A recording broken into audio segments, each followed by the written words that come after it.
असुरराज महाबली की, असुरराज महाबली की, असुरराज महाबली की, असुरराज महाबली की, असुरराज महाबली की, असुरराज महाबली की, असुरराज महाबली की, असुरराज महाबली की, असुरराज महाबली की, असुरराज महाबली की, असुरराज महाबली की।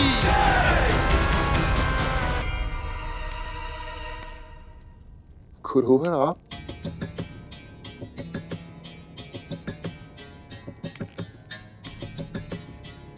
विजय भव।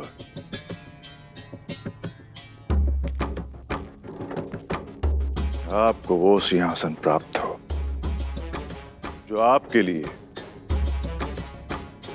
इससे अधिक उपयुक्त है, स्वर्ग का सिंहासन। शंका के लिए क्षमा चाहता हूं गुरुवर, किंतु आप जो आशीर्वाद दे रहे हैं उसका सफल होना असंभव है। देवताओं की शक्ति असीमित है, न जाने कितनी बार उनसे पराजित हो चुके हैं हम असुर। अब नहीं होंगे। यह सत्य है कि इतिहास अपने आप को दोहराता है, किंतु यह भी सत्य है कि कर्मवीर अपना भाग्य बदल सकते हैं, और इतिहास भी। आप आक्रमण करेंगे राजा। इस बार विजयश्री की माला आपके वक्ष पर ही होगी, ये वचन है मेरा। जो आज्ञा गुरुदेव।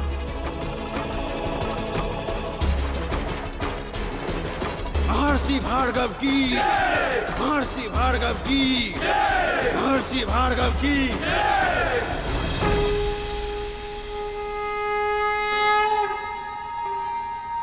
भैया आपने तो कहा था महर्षि दुर्वासा के श्राप में भी संसार की भलाई ही छुपी होती थी, किंतु जो मैंने अभी अभी सुना उसमें तो केवल विनाश की ध्वनि है। ध्वनि विनाश की है, परंतु उसमें छुपा है संतुलन का नाद। ये सृष्टि संतुलन से ही संभव होती है गरुड़। सदैव विजयी होने के कारण देवता अभिमानी हो गए थे। संतुलन का स्थापित होना समय की मांग थी। महर्षि दुर्वासा के श्राप ने इंद्र के अहंकार को तो ठेस पहुंचाई, किंतु इंद्र समेत अन्य सभी देवताओं के अहंकार का पूरी तरह नष्ट होना अभी शेष था। अब तक दानवों की हार होती थी और उसके कारण होता था मां दिति का तिरस्कार, किंतु अब तिरस्कार की बारी थी माता अदिति की, और इस युद्ध के परिणाम का प्रभाव मां कद्रु और मां विंता के मन पर भी पड़ने वाला था।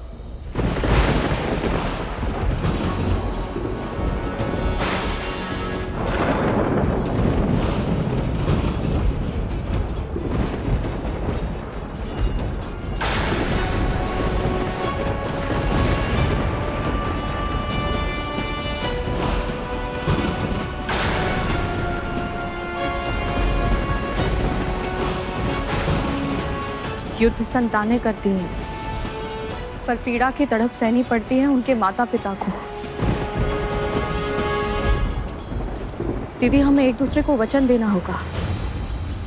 जैसे मैं और आप आज तक कभी नहीं लड़े, हमारी संतानें भी आपस में झगड़ा कभी नहीं करेंगी। स्वयं नीलकंठ भगवान शिव जी ने एक यज्ञ के फलस्वरूप मुझे ये माला दी थी, जिसे जो धारण करेगा उसे ऐसी प्रतापी संतान प्राप्त होगी जिसके नाम और यश की कीर्ति समस्त ब्रह्मांड में फैलेगी। तू भी ना विंता, जिन्होंने भी जन्म तक नहीं लिया, उनके झगड़े के बारे में अभी से क्यों चिंता करना?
श्रीहीन होने के बाद भी देवता हमसे बहुत शक्तिशाली हैं गुरुदेव।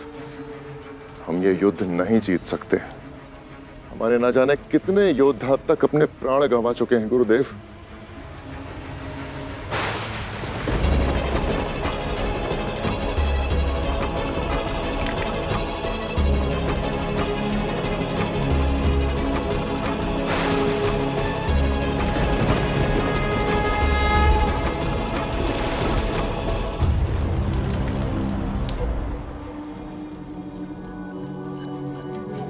ध्यान से देखिए राजन, आपका एक भी योद्धा नहीं मारा गया है।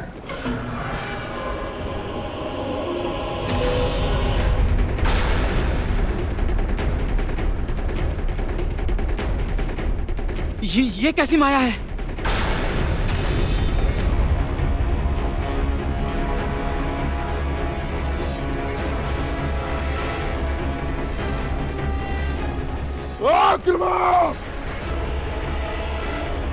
भागो, अपने अपने प्राण बचाओ।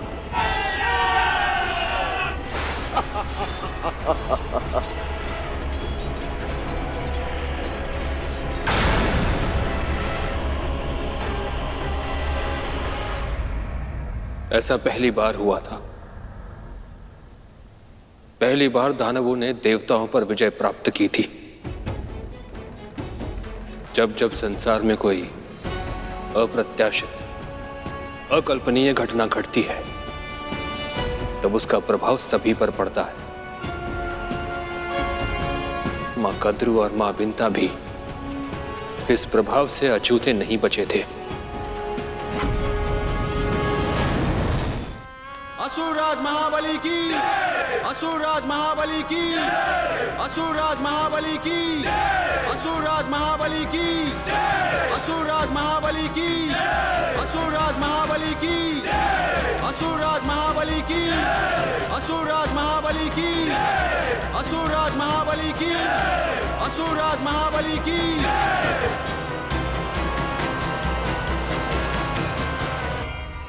ऋषिवर,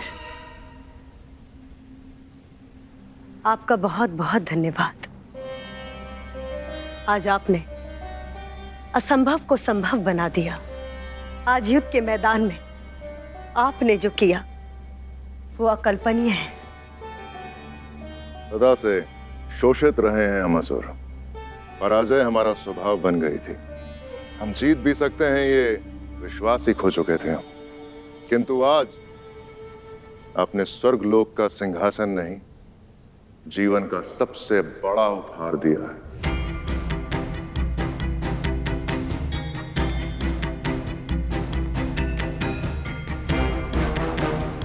अब सृष्टि में संतुलन स्थापित होगा और इसका सारा श्रेय केवल आपको जाता है गुरुवर। ये युद्ध आपने और आपके योद्धाओं ने लड़ा। साहस के साथ आपने अपने शत्रु का सामना किया और उन्हें भागने के लिए विवश किया। इस विजय का श्रेय आपका है राजन। मैंने तो केवल गुरु होने का धर्म निभाया है।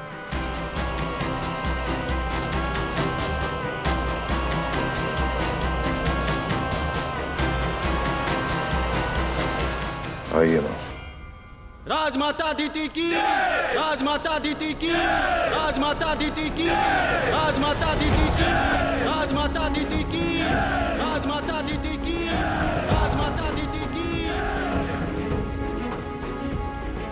पुत्र, आज इस स्वर्ग के सिंहासन पर बिठाकर तूने अपनी मां का मान बढ़ाया है,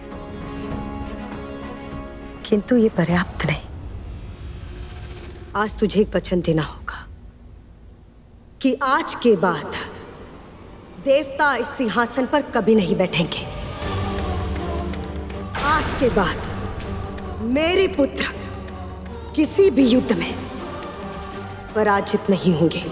और आज के बाद महान असुर राज महाबली की मां का गर्व से उठा हुआ यह शीश कभी नहीं झुकेगा। वचन दो। मैं वचन देता हूं मां, जब तक देवताओं का समूल नाश नहीं कर देता मैं शांत नहीं बैठूंगा। असुरराज महाबली की, असुरराज महाबली की, असुरराज महाबली की, असुरराज महाबली की, असुरराज महाबली की। महर्षि दुर्वासा के एक श्राप से यदि देवताओं का राजपाट, यश, वैभव सब कुछ छीन सकता है, तो उनके आशीर्वाद से मिली माला से विंता क्या नहीं कर सकती है। मुझे अपने संतानों के हित की रक्षा करनी ही होगी।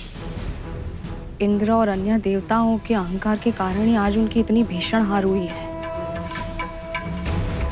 हम अपनी संतानों को विनय की शिक्षा देंगे ताकि उन्हें कभी ऐसे दुर्भाग्य का सामना ना करना पड़े, है ना दीदी? दीदी, किस सोच में पड़ गई आप? कुछ नहीं। असुरराज महाबली की, असुरराज महाबली की। दीदी, मैं तुम्हारे लिए बहुत प्रसन्न हूँ। बहुत बहुत बधाई हो।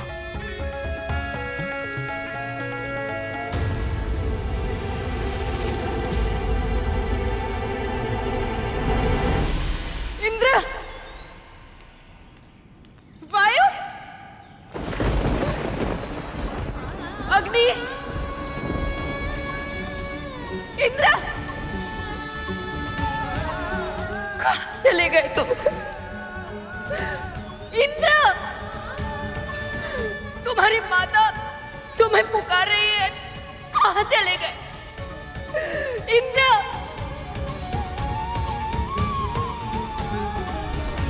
कहाँ चले गए?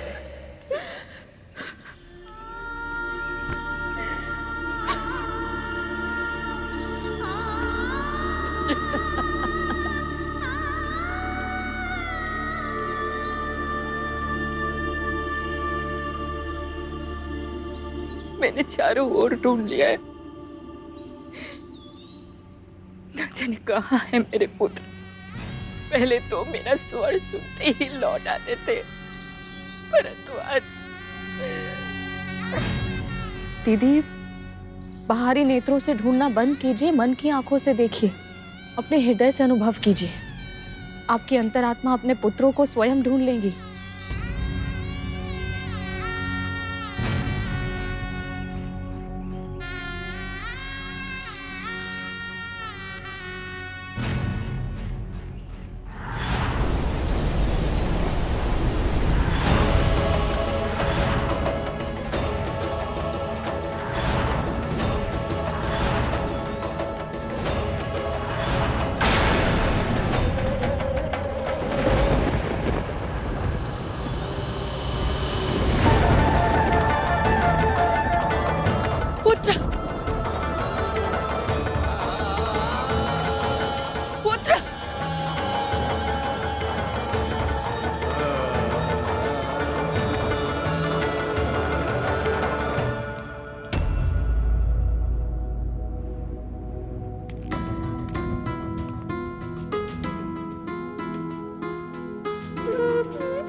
कितना ढूंढा मैंने तुम सबको, और तुम सब यहाँ यहाँ क्या कर रहे हो?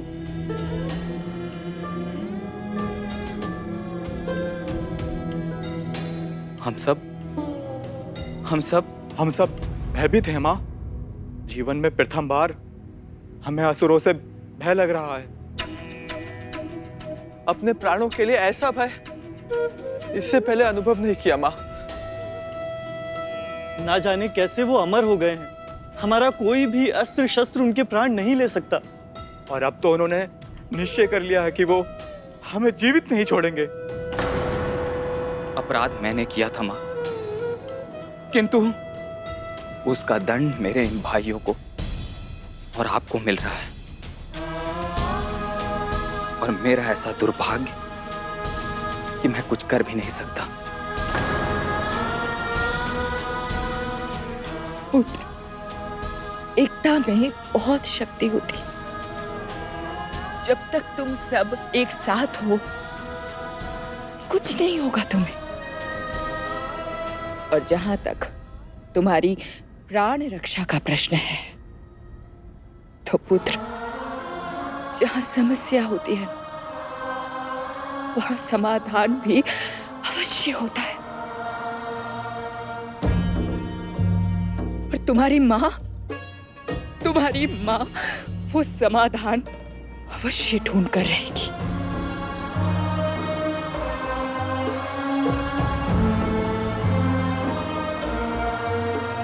जो पुत्र अपने माता पिता का सम्मान करते हैं, उनकी आज्ञा का पालन करते हैं, वो अधिक समय तक सत्मार्ग से दूर नहीं रह सकते।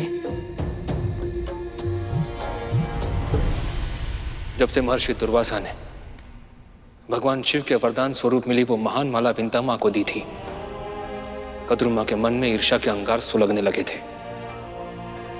अपने आप को अपनी छोटी बहन विंता से उत्तम सिद्ध करने की हठ ने उनके मस्तिष्क में जड़ें जमा ली थी। यहां तक कि अपने पुत्रों के लिए प्रार्थना करते समय भी उनके मन में यही एकमात्र विचार हावी रहता। और इसीलिए जब उनकी प्रार्थना स्वीकार होने का समय आया तो उन्होंने महर्षि कश्यप से कहा,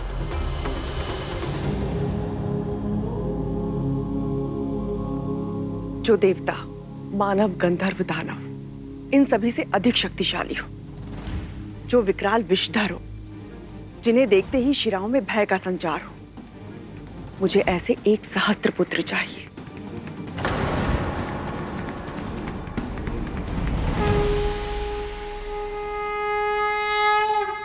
तथास्तु, तथास्तु, तथास्तु। ऐसे बलशाली पुत्र होंगे तो अवश्य त्रिलोकी सामग्री बन जाऊंगी मैं। फिर विंता ही नहीं, दिति, अदिति सब झुकेंगे मेरे आगे।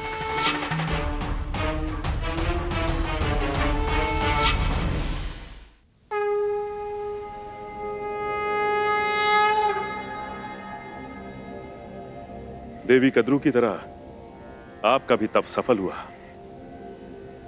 अपनी मन वांछित संतान मांगिए। स्वामी, अधिकार केवल मेरा नहीं है।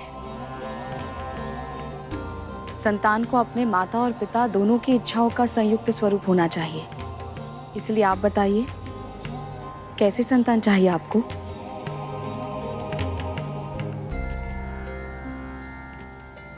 देवी, हम एक ऐसे पुत्र की कामना करते हैं जो माता पिता को अपना आदर्श समझे और जो संसार को ऐसी शिक्षा दे सके कि माता पिता की भक्ति से संसार का समस्त ऐश्वर्य पाया जा सकता है। एक ऐसे पुत्र की कामना जो संसार में देवों और असुरों के बीच के संग्राम को रोककर सृष्टि में संतुलन स्थापित करे। आपने मेरी कल्पना को स्वर दे दिया। जिसके मन में सृष्टि का कल्याण हो और चित्त में हो नारायण के चरण, मुझे ऐसे सदाचारी पुत्र का वरदान दे दीजिए स्वामी।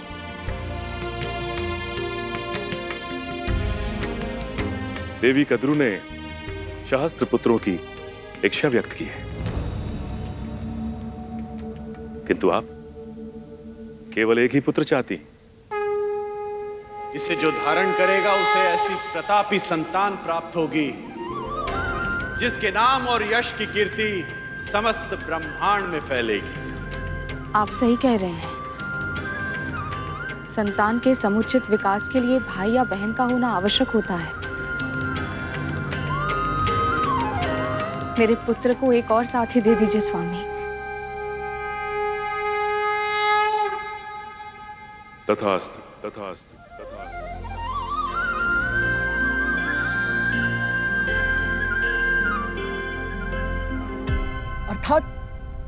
अर्थात मेरा कोई भाई भी है, किंतु भैया माँ ने तो मुझे उनके बारे में कभी कुछ नहीं बताया। कौन है वो और कहाँ है? तुम उन्हें मिल चुके हो गरुड़। क्या? किंतु कब? कौन? सूर्यदेव के रथ के सारथी हैं वो, अरुण, तुम्हारे बड़े भाई। अंधकार को समूल नष्ट करने वाले श्री सूर्यदेव को मेरा प्रणाम।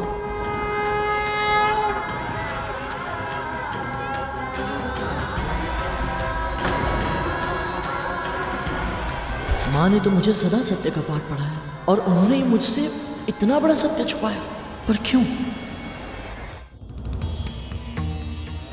कितना बड़ा मूर्ख हूं मैं। सगे बड़े भाई को पहचान नहीं पाया, पर उन्होंने भी मुझसे कुछ नहीं कहा। क्यों? और इतना बड़ा सत्य क्यों छुपाया माँ ने मुझसे? संसार की प्रत्येक माँ जो भी करती है वो अपने संतान के भलाई के लिए ही करती है। तुम्हारे जन्म के पूर्व तुम्हारी माँ ने जो कुछ भी देखा, समझा और सहा था, उसके बाद से उनका प्रत्येक कर्म, प्रत्येक विचार तुम्हारी रक्षा के लिए ही था गरुड़। ऐसा क्या हुआ था मेरे जन्म से पूर्व?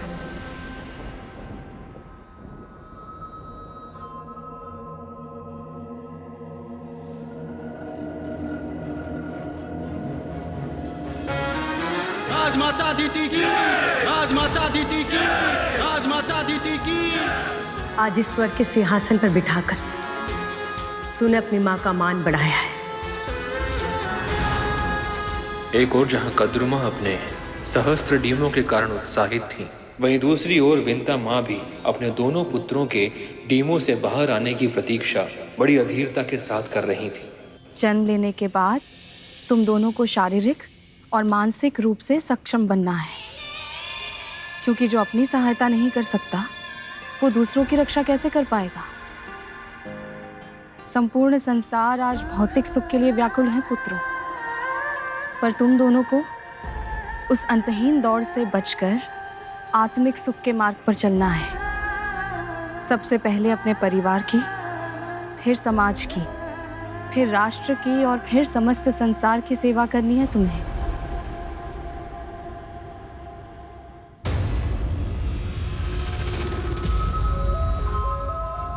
सेवा नहीं, शासन करना है तुम सबको। स्मरण रखना, खड्गेन आक्रम्य भुंजीता वीर भोग्या वसुंधरा। शस्त्र के बल पर ही पुरुषार्थ करने वाले विजयी होकर इस पृथ्वी का भोग करते हैं। इसलिए तुम सबको इतना शक्तिशाली बनना होगा कि सबको पराजित करके स्त्रीलोक पर अपना राज स्थापित कर सको।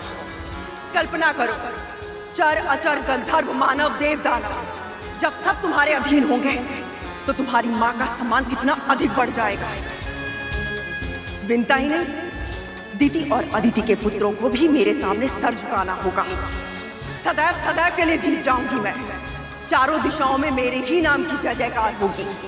राजमाता कद्रू की जय, राजमाता कद्रू की जय हो। माता कद्रू की, माता कद्रू की, माता कद्रू की, माता कद्रू की, माता कद्रू की। तो क्या आप वासुकी भैया और कुछ अन्य सर्प अपने भाइयों से स्वभाव में इसीलिए इतने भिन्न हैं क्योंकि बड़ी माँ की छाया आपके डिम पर नहीं पड़ी थी? होने वाली संतान गर्भ में या डिम में रहते हुए ही अपने माता पिता के संस्कार ग्रहण कर लेना प्रारंभ कर लेती है। माता पिता के मनोभाव, प्रवृत्ति और कर्म उनके आने वाली संतान पर प्रभाव अवश्य डालते हैं। इसीलिए कहते हैं कि जब संतान का जन्म होने वाला हो तो माता पिता को सुकर्म करने चाहिए, महापुरुषों के दर्शन करने चाहिए, तामसी प्रवृत्ति से दूर रहते हुए सात्विक जीवन जीना चाहिए। तुम्हारा अनुमान सही है गरुड़। मुझ पर, वासुकी पर और कुछ अन्य सर्प भाइयों पर मां कद्रू की छाया या कहें तो उनका प्रभाव नहीं पड़ा। इसीलिए हमें जो संस्कार मिले हैं वो हमें हमारे पिता महर्षि कश्यप से मिले हैं। पर भैया, मेरी माँ तो सात्विक जीवन ही जीती है और अरुण भैया को भी उन्होंने वही संस्कार दिए होंगे जो मुझे दिए हैं। उन्हें भी समाज कल्याण और परोपकार का वही मार्ग दिखाया होगा जिस पर मुझे चलना सिखाया है। फिर माँ के साथ इतना बड़ा अन्याय क्यों भैया? क्यों उन्हें अपने बड़े पुत्र से अलग होना पड़ा? क्यों बनना पड़ा किसी और की दासी? जिस प्रकार तुम अपने प्रश्न के उत्तर पाने के लिए लालायित हो, उसी प्रकार हम दोनों की माएं भी अपने अपने पुत्रों को जन्म लेते हुए देखने के लिए आतुर हो चुकी थी। कद्रुमा की आतुरता अधिक थी। सबसे पहले वो व्याकुलता में बदली, फिर अधीरता में, और फिर देखते ही देखते उन्माद में बदल गई। विंता मां में संयम था, परंतु पुत्र प्रेम के कारण वो भी अपने आप को उन्माद के संक्रमण से अधिक समय तक बचा नहीं पाई।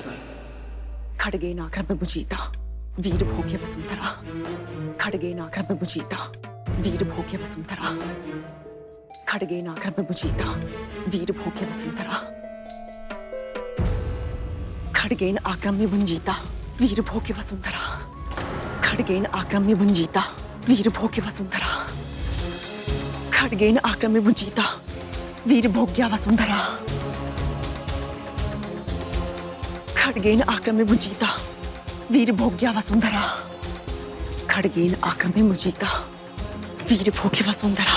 दीदी, अब शीघ्र ही मेरे पुत्रों का जन्म होगा।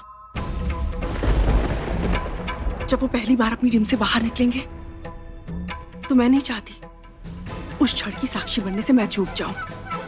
मुझे भी ऐसा ही लगता है दीदी। शीघ्र ही मेरे पुत्रों का भी जन्म होगा और संभव है आपके सहस्त्र पुत्रों से पहले मेरे पुत्रों का जन्म हो जाए। इसे जो धारण करेगा उसे ऐसी प्रतापी संतान प्राप्त होगी जिसके नाम और यश की कीर्ति समस्त ब्रह्मांड में फैलेगी। ऐसा नहीं होगा। दिव्य माला मिलने का अर्थ ये नहीं कि तुम्हें मुझसे पहले और अधिक मिल जाएगा। सबसे पहले मेरे ही पुत्रों का जन्म होगा। तो लगे शायद जिसके डिम बाद में फूटेंगे उसे पूरे महल को दीपक से सजाना होगा। स्वीकार है।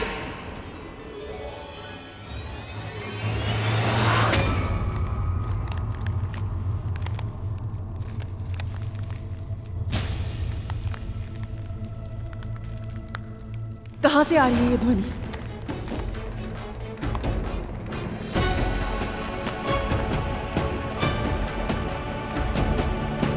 मन की आंखें वो भी देख सकती हैं जिसे देखने में तन की आंखें असमर्थ होती हैं। अब शीघ्र ही पता चल जाएगा कि इस ध्वनि का स्रोत कहाँ है।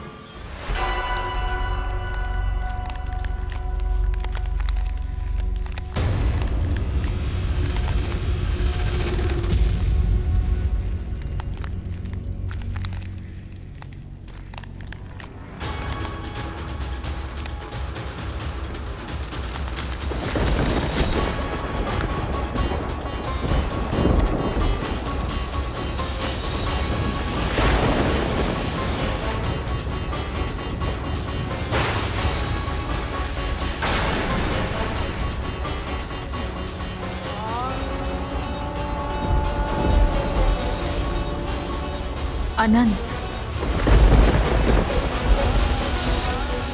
सत्य कहा तुमने। मेरा सबसे बड़ा पुत्र इस नाम से भी जाना जाएगा।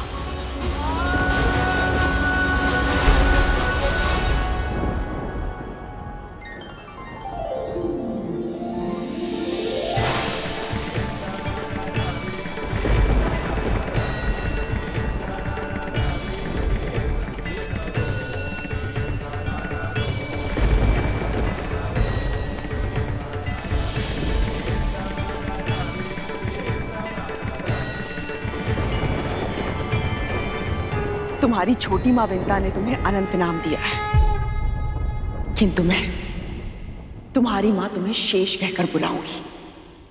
शेषनाग। तुम इतने शक्तिशाली बनोगे कि आवश्यकता पड़ने पर पूरी पृथ्वी का बोझ अपने कंधों पर उठा पाओगे।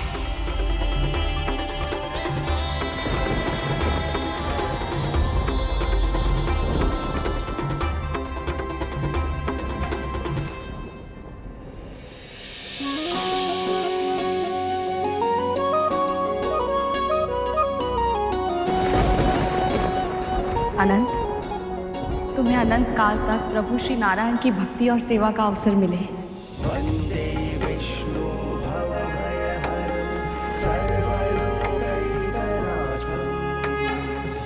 देख लिया, सबसे पहले मेरे ही पुत्र ने जन्म लिया।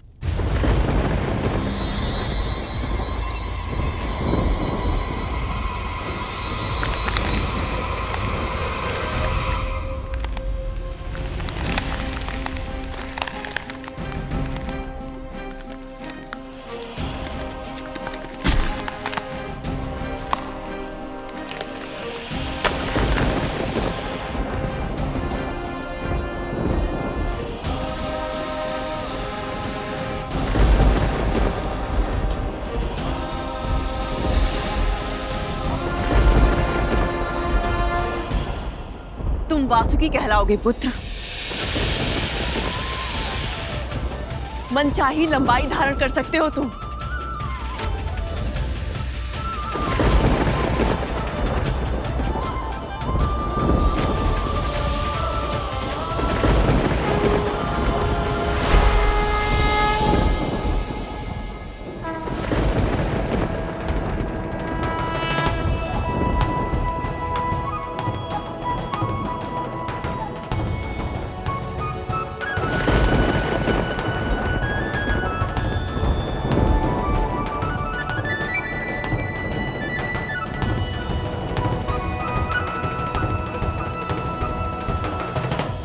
प्रणाम माँ।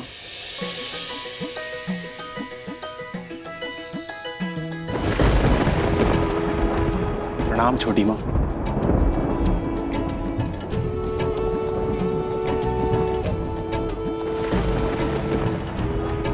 जैसे अनंत को नारायण की सेवा का सौभाग्य मिलेगा, वैसे ही तुम्हें मिलेगी महाकाल शिव की भक्ति।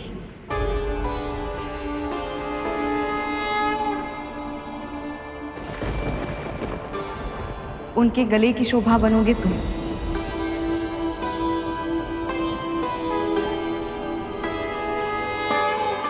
इतना मूल्यवान आशीर्वाद देकर आपने मेरा जीवन सफल कर दिया छोटी माँ।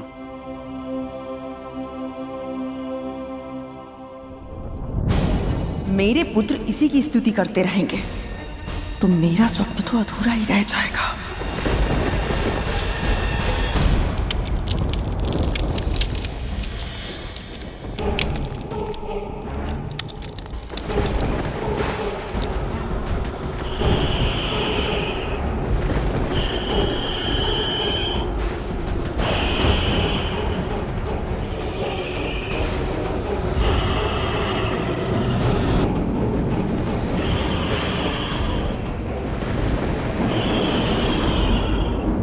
संसार में तुम्हारा स्वागत है पुत्र तक्षक।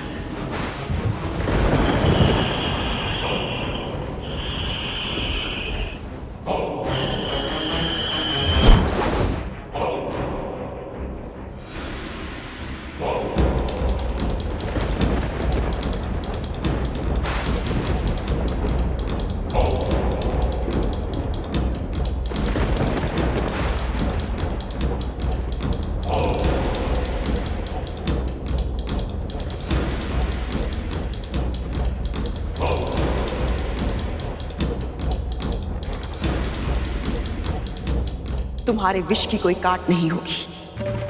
बिजली की लपट और उसकी गति के गुण जो तुम्हारे भीतर है, उस गुण के कारण तुम नाग शक्ति के नायक बनोगे।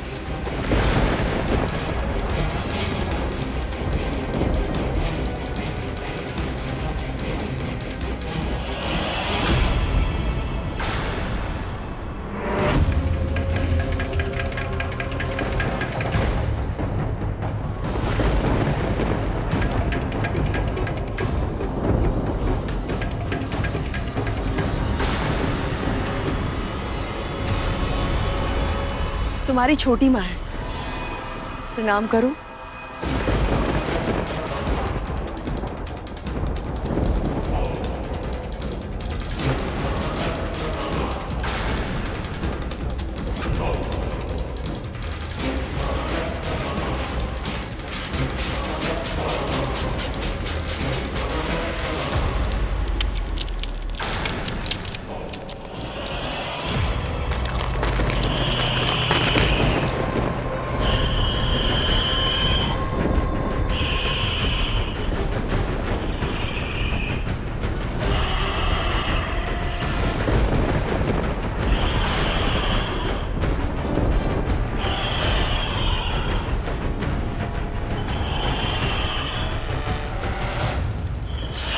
रुक जाओ पुत्र।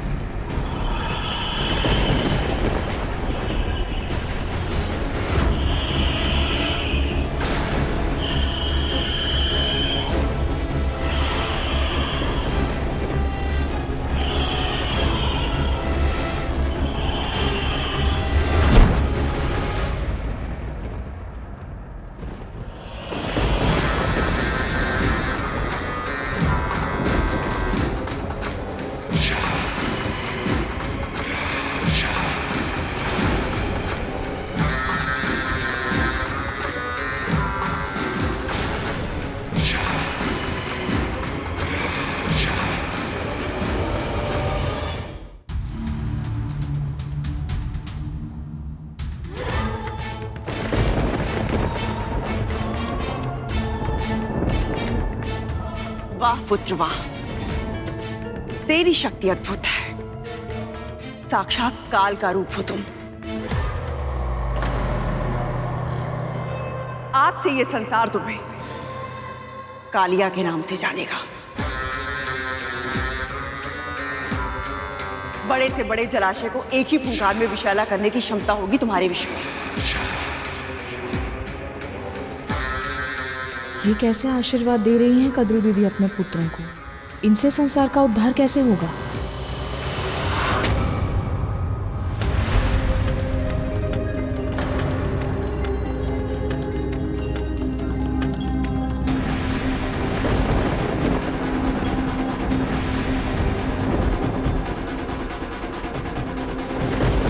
क्या हुआ विंता? कदम का ये वृक्ष मुझे बहुत प्रिय था दीदी। इसके पुष्पों से मैं श्री विष्णु की पूजा करती थी। एक वृक्ष ही तो जला है विंता, इसमें इतना खिन्न होने की क्या आवश्यकता है? बच्चे खेल रहे हैं, नाश विनाश तो होता ही रहेगा। तुम नहीं समझोगी, तुम्हारी अभी तक एक भी संतान नहीं हुई है ना?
मेरे पुत्र न केवल आयु में बल्कि बल, सामर्थ्य, ऐश्वर्य में भी तुम्हारे पुत्रों से बड़े होंगे। मैं शर्त जीत गई विंता,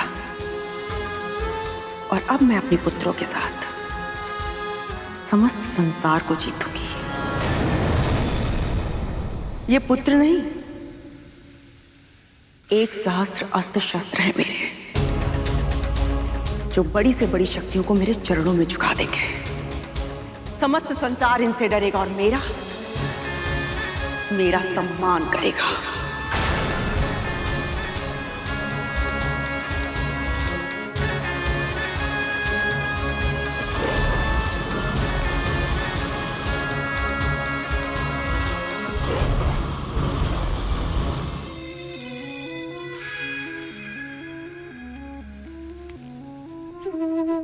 दोहराओ। खड़गेन आक्रम में भुंजीता, खड़गेन आक्रम में भुंजीता, वीर भोग्या वसुंधरा, वीर भोग्या वसुंधरा, खड़गेन आक्रम में भुंजीता, खड़गेन आक्रम में भुंजीता, खड़गेन आक्रम में भुंजीता, खड़गेन आक्रम में भुंजीता, वीर भोग्या वसुंधरा, वीर भोग्या वसुंधरा, खड़गेन आक्रम में भुंजीता, खड़गेन आक्रम में भुंजीता, वीर भोग्या वसुंधरा, वीर भोग्य वसुंधरा। कद्रू दीदी के 1,000 पुत्रों ने जन्म ले लिया, पर मेरे एक भी पुत्र का जन्म अभी तक नहीं हुआ। कब फूटेंगे मेरे डिम? कब होंगे मेरे पुत्र? उस समय विंता माँ की आंखों में मैंने जो देखा, उसके बारे में कभी किसी ने कल्पना भी नहीं की होगी। ऐसा क्या देखा आपने भैया? मत्सर अर्थात ईर्ष्या। माँ और ईर्ष्या? असंभव। पर शेषनाग भैया असत्य क्यों बोलेंगे? क्षमा करे भैया, किंतु यह संभव है। माँ में ईर्ष्या की दुर्गुण दूर दूर तक नहीं है। वो तो सदैव प्रसन्न रहती है। अब प्रसन्न रहती है वो अपने अतीत की त्रुटियों से सीख ले चुकी है। उनके दोषों पर उनका नियंत्रण है, किंतु तब ऐसा नहीं था। किंतु भैया, गरुड़, एक बार एक ऋषि नदी के किनारे स्नान ध्यान करने जा रहे थे। तब उनकी दृष्टि एक बिच्छू पर पड़ी। वो पत्थरों के बीच फंसा हुआ था, स्वयं को बाहर निकालने में अक्षम था। उसके प्राण संकट में थे। उसकी सहायता करने के लिए ऋषि ने अपना हाथ आगे बढ़ाया, किंतु उस बिच्छू ने उन्हें ही डंक मार दिया। पर क्यों? ऋषि ने भी बिच्छू से यही पूछा। जानते हो बिच्छू ने उत्तर क्या दिया? उसने कहा कि उसकी प्रवृत्ति है, वो चाहकर भी अपने स्वभाव को बदल नहीं सकता।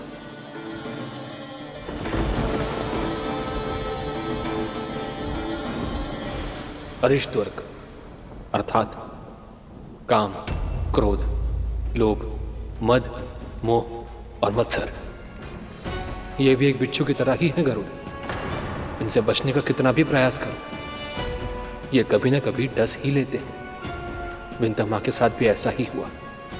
उनमें अपनी संतानों को जन्म देने की इच्छा इतनी प्रबल थी कि स्वयं से पहले अपनी बहन को मां बनते देख उनमें अधीरता के साथ साथ ईर्ष्या भी बढ़ गई। और इस ईर्ष्या ने उनसे ऐसा पाप करवाया जो एक मां के लिए अकल्पनीय है। अनजाने में वो अपने पुत्रों की सबसे बड़ी शत्रु बन गई।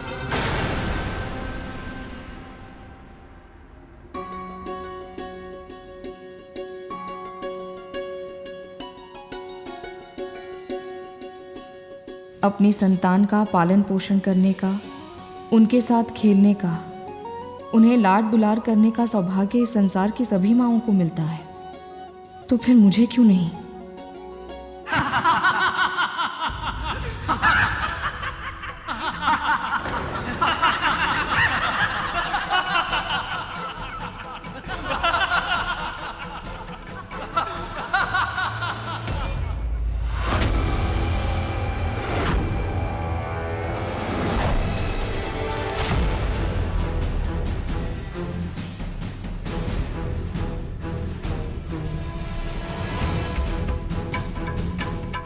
तो विंता को मुझसे और मेरे बलशाली पुत्रों से ईर्ष्या हो रही है।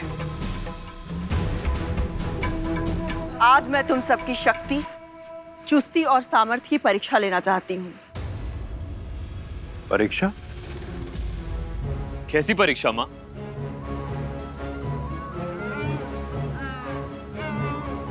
यदि तुम चाहते हो कि मृत्यु तुम्हारे पास भी ना फटके, तो स्वयं मृत्यु का दूत बन जाओ, काल बनकर जाओ और जितने प्राणों का हरण कर सकते हो कर लो।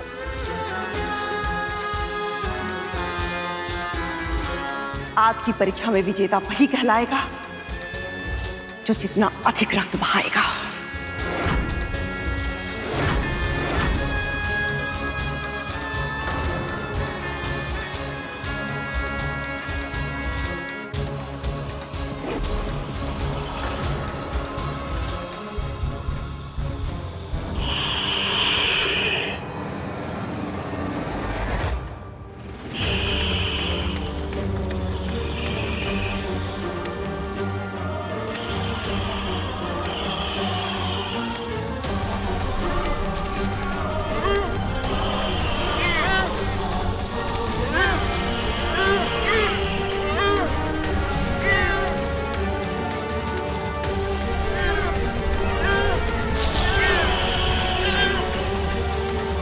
शाबाश मेरे पुत्रों, शाबाश। इतनी आत्माओं को उनके शरीर से मुक्त कर दो कि यमराज को भी तुमसे ईर्ष्या होने लग जाए।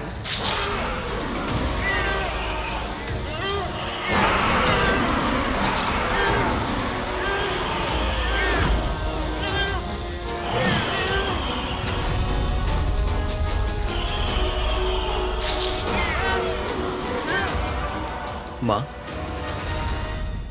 हमारे भोजन के लिए किसी प्राणी को मारना हमारी विवशता है, क्योंकि यही विधि का विधान है।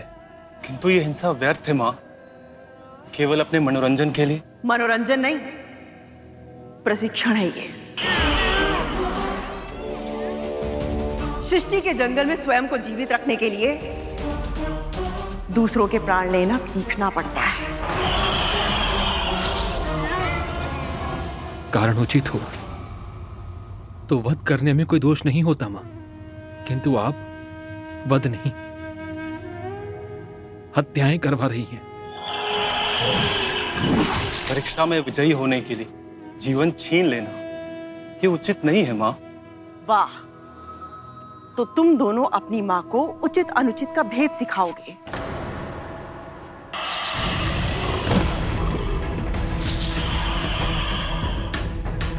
हमें क्षमा कर दीजिए मां,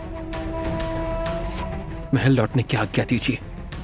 तो तुम दोनों मेरी आज्ञा का पालन करने का प्रयत्न भी नहीं करना चाहते।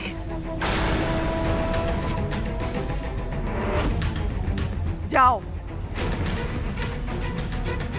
कद्र मां का अहंकार इतना अधिक हो गया था कि वो ना तो हमें सुनना चाहती थी, ना ही हमारा दृष्टिकोण समझना चाहती थी। अर्थहीन भीषण रक्तपात देखकर हमारे हृदय में पीड़ा के बवंडर उठ रहे थे, परंतु उन्हें हमारी पीड़ा का आभास तक नहीं था। अपनी आंखें फेर ली थी उन्होंने हमसे, और ऐसे में जब बिंता मां हमारी सहायता के लिए आगे आई। मां, वो कैसे? तुम्हारे सभी भाइयों का जन्म हो चुका है। उनकी माँ के हृदय में प्रसन्नता किसी हिरणी की तरह कुलाचे भर रही है। ये हर्ष उल्लास, ये प्रसन्नता अनुभव करने का अवसर कब दोगे तुम दोनों मुझे? कितनी आकुल हूँ मैं तुम्हें निहारने के लिए, अपनी गोद में खिलाने के लिए, अपने हाथों से भोजन कराने के लिए। जो कुछ भी मुझे ज्ञात है वो सब तुम्हें सिखाने के लिए, पर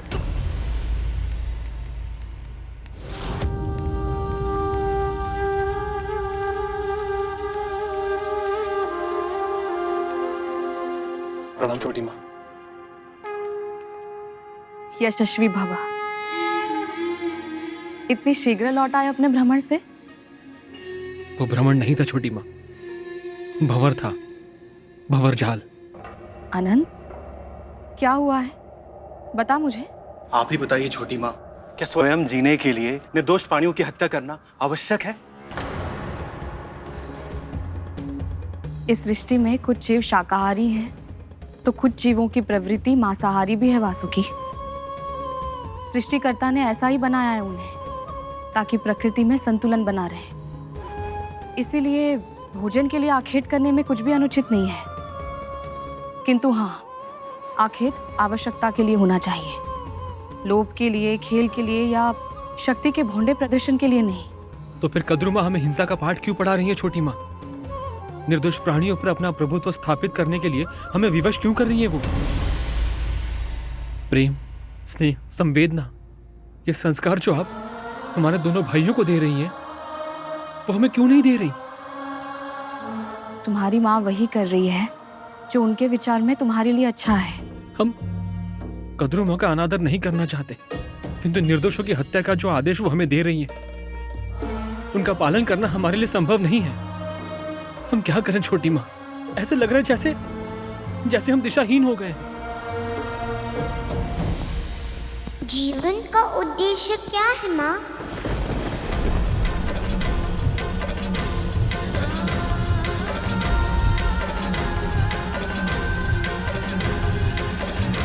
पुत्र,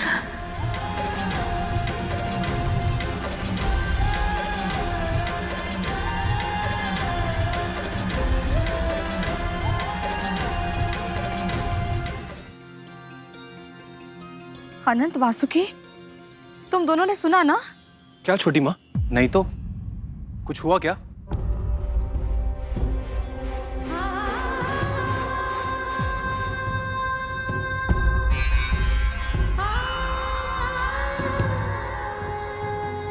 कुछ नहीं।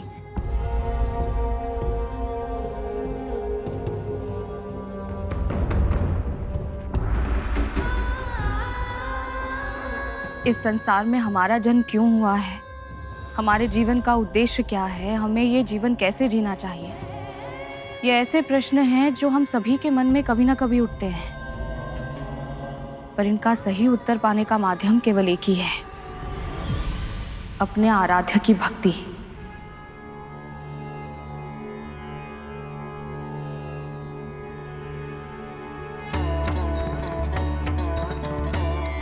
उनके चरणों में चित्त लगाओगे तो अन्य सभी चिंतनों से मुक्त हो जाओगे। तुम्हें ज्ञात है अनंत, तुम्हारे जन्म के समय मैंने तुमसे क्या कहा था? अनंत, तुम्हें अनंत काल तक प्रभु श्री नारायण की भक्ति और सेवा का अवसर मिले। तुम्हें श्री नारायण की आराधना करनी चाहिए। तुम ओम नमो भगवते वासुदेवाय का जाप करो।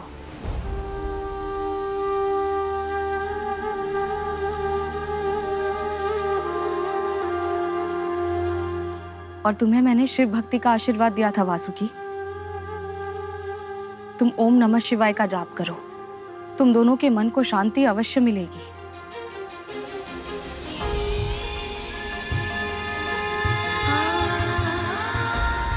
धन्यवाद छोटी माँ। आपका बहुत बहुत आभार छोटी माँ।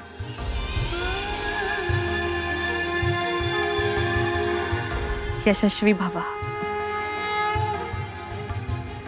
ओम नमो भगवते वासुदेवाय नमः। ओम नमो भगवते वासुदेवाय नमः। ओम नमो भगवते वासुदेवाय नमः।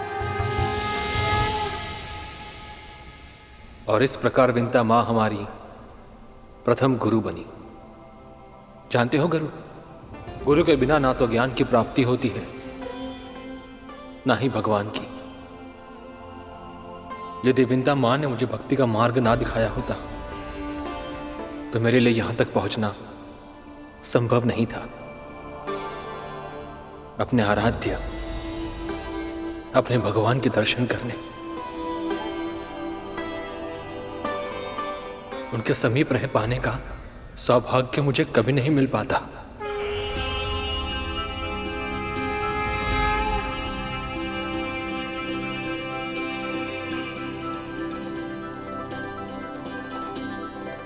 आपके और वासुकी भैया के साथ माँ ने इतना अच्छा व्यवहार किया था, फिर आपने ऐसा क्यों कहा था कि ईर्ष्या के कारण अपने ही पुत्रों की सबसे बड़ी शत्रु बन गई थी वो? भैया, जो भी हुआ था, जैसा भी हुआ था, मुझे बताइए। विंता माँ के मन में ईर्ष्या अवश्य पनप रही थी, परंतु उसी ईर्ष्या को भीषण अग्नि में परिवर्तित करने का पाप मेरी मां कद्रू ने किया। हमारे नाग भाइयों के जन्म के पश्चात हमारे पिता ने संसार के कल्याण के लिए एक बहुत बड़े यज्ञ का आयोजन किया था, और धर्मपत्नी होने के नाते कद्रू मां, दीति मां और विंता मां भी वहां आई थी। गरुड़, व्यंग बाण जब अहंकार के उन्माद में छोड़े जाते हैं तो उनकी धार और अधिक तीक्ष्ण हो जाती है। फिर विंता मां तो पहले से ही ईर्ष्या के ताप में व्याकुल थी। वो उन व्यंग बाणों के प्रहार से नहीं बच पाई। सुना है तुम्हारी संतानें भूमि पर रेंगने में कुशल है। इच्छा अनुसार विष उगलने में भी अत्यधिक कुशल है मेरी संतानें। उनके विष की एक बूंद से देवदानव क्षण भर में अपने प्राण त्याग सकते हैं। तो फिर देवताओं को अवश्य तुम्हारे पुत्रों से डरना चाहिए। हमें किसी से कोई भय नहीं, क्योंकि जब तक गुरु भार्गव का आशीर्वाद हमारे ऊपर है, हमें कुछ नहीं हो सकता। मेरे पुत्रों को किसी से कोई भय नहीं। भय तो विंता को होना चाहिए। इतना समय हो गया है, मेरे 1 सहस्त्र पुत्र जन्म ले चुके हैं, किंतु उसके 2 डिंबों में से एक भी डिंब परिपक्व नहीं हुआ। न जाने उसमें कुछ है भी या नहीं। कद्रू दीदी, अरे विंता, क्रोधित क्यों हो रही हो? इसमें क्रोधित होने वाली कोई बात नहीं। जितना समय तुम्हारी संतानें टीमों में से बाहर आने में लगा रही हैं, तो शंका तो स्वाभाविक है। है ना? कहीं ऐसा तो नहीं विंता कि तुम्हारे डीम सड़ गए हो? विचार करो, संभावना ही आगे चल के सत्य बनती है।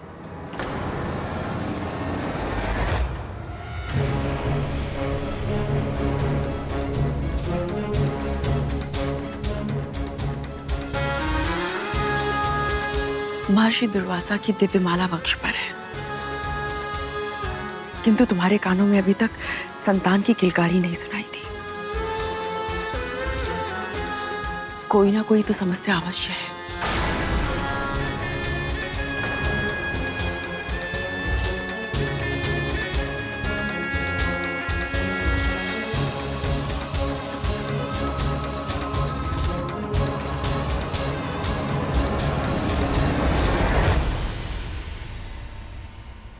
कितनी निष्ठुर थी वो। मेरी माँ पहले से ही दुखी थी और वो दोनों बहनें होकर भी अपनी बहन का कष्ट समझने के स्थान पर उन्हें और अधिक पीड़ा पहुंचा रही थी। अहंकार दीमक की तरह होता है गरुड़, जो भीतर ही भीतर हमारी सारी अच्छाइयों को खा जाता है, और जब तक हमें पता चलता है तब तक बहुत देर हो चुकी होती है। एक और जहां दीदी माँ और कद्रू माँ विंता माँ को नीचा दिखाने में जुटी हुई थी, वहीं दूसरी ओर देवराज इंद्र कुछ ऐसा करने जा रहे थे जिसका प्रभाव तुम पर, तुम्हारे भाई पर और समस्त सृष्टि पर पड़ने वाला था। ऐसा क्या किया था देवराज इंद्र ने? ओम नमो भगवते वासुदेवाय। ओम नमो भगवते वासुदेवाय। ओम नमो भगवते वासुदेवाय। ओम नमो भगवते वासुदेवाय। ओम नमो भगवते वासुदेवाय। ओम नमो भगवते वासुदेवाय। ओम नमो। ठहरो।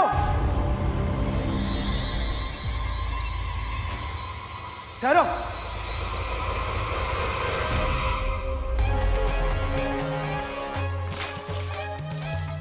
नीचे देखकर चला करो। देवराज इंद्र हूं मैं, मेरी दृष्टि स्वर्ग पर है, भूमि की ओर देख के नहीं चलता मैं। दानवों से पराजित होकर भी अहंकार नहीं गया तुम्हारा? मेरे अहंकार पर कटाक्ष करने से पहले आप अपनी आकृति तो देख लीजिए।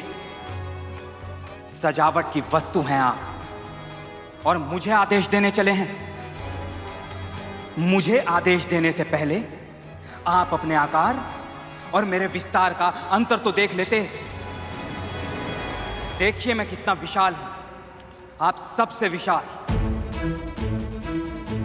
मूर्ख, और उपहास कर रहा है? तूने तो ये वस्त्र भी भिक्षा से अर्जित किए हुए हैं। वो तो तेरे माता पिता के तपोबल का प्रताप है कि तू सर्वस्व खोकर भी अपना शीश इन कंधों पर सुरक्षित रख पा रहा है।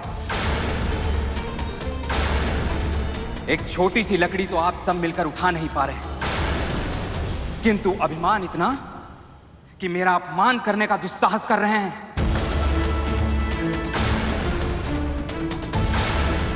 हम आकार में भले ही छोटे हैं, लेकिन हम मिलकर जब कोई कार्य करते हैं तो असंभव को भी संभव बना देते हैं।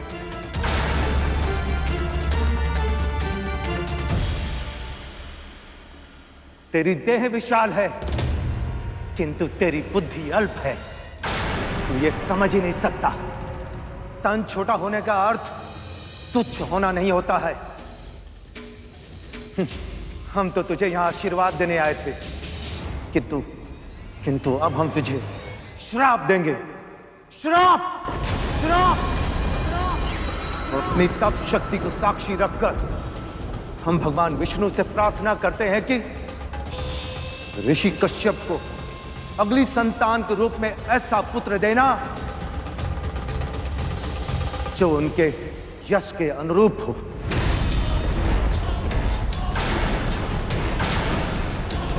जो इंद्र से सहस्त्र गुणा अधिक शक्तिशाली और बुद्धिमान हो। इंद्र से सहस्त्र गुणा अधिक शक्तिशाली और बुद्धिमान हो, शक्तिशाली और बुद्धिमान हो, शक्तिशाली और बुद्धिमान हो, जो प्रत्येक अहंकारी के अहंकार का नाश करे, जो प्रत्येक अहंकारी के अहंकार का नाश करे, जो प्रत्येक अहंकारी के अहंकार का नाश करे। ऋषि कश्यप को अगली संतान के रूप में ऐसा पुत्र देना जो इंद्र से सहस्त्र गुणा अधिक शक्तिशाली और बुद्धिमान हो, जो प्रत्येक अहंकारी के अहंकार का नाश करे।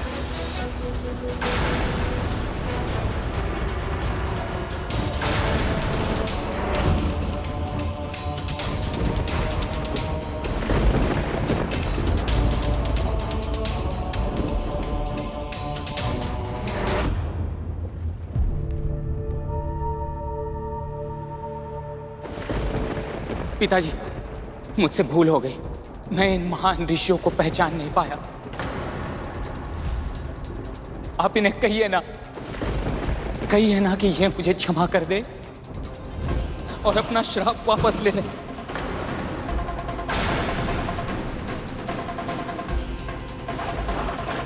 कहिए ना पिताजी। इसकी चिंता तुम्हें श्री विष्णु के परम भक्त वाल्कीली ऋषियों का अपमान करने से पहले करनी चाहिए थी।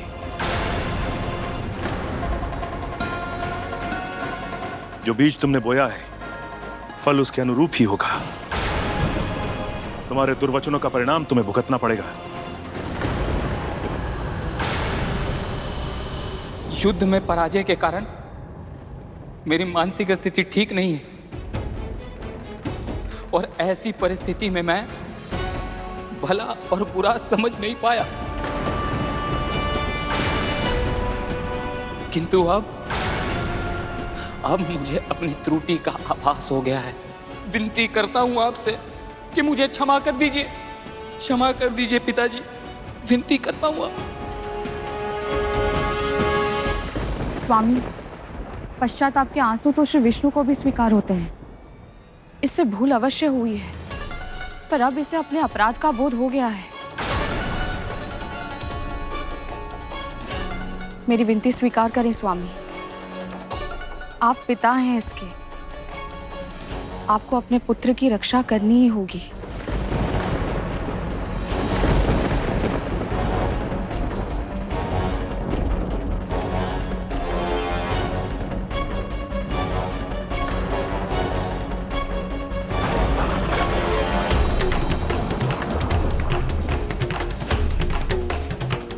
ऋषिवर, मुझे ज्ञात है कि मेरे पुत्र का अपराध क्षमा के योग्य नहीं है, और मुझे यह भी ज्ञात है कि आपका दिया हुआ श्राप अब वापस नहीं लिया जा सकता।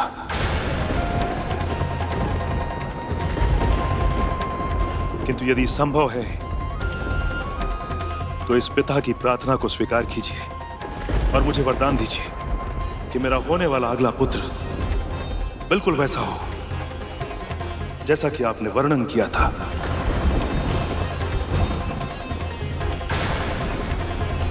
किंतु उसका राज्य क्षेत्र पाताल और स्वर्ग ना, अपितु आकाश हो।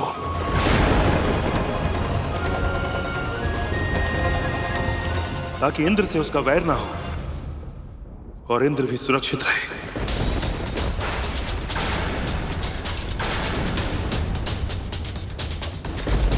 हम आपका अनुरोध अस्वीकार कैसे कर सकते महर्षि?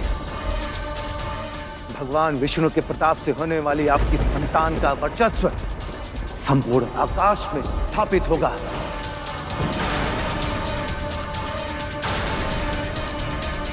महाबुद्धिमान, महाबलवान, आकाश का इंद्र कहलाएगा वो, आकाश का इंद्र कहलाएगा वो।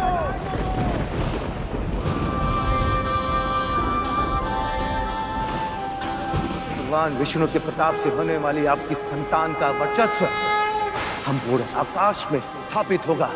महाबुद्धिमान, महाबलवान, आकाश का इंद्र कहलाएगा वो। मेरे तो सारे पुत्र हो चुके हैं, दीदी के भी हो चुके हैं, तो फिर ये किसके पुत्र की बात कर रहे हैं?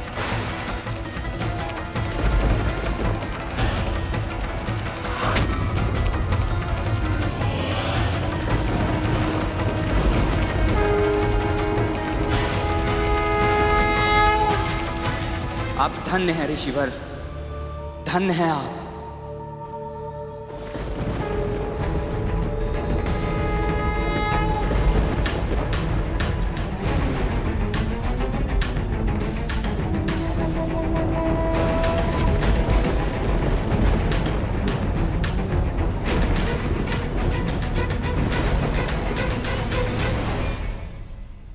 इन सभी घटनाओं का प्रभाव विंता मां पर धीरे धीरे गहराता जा रहा था।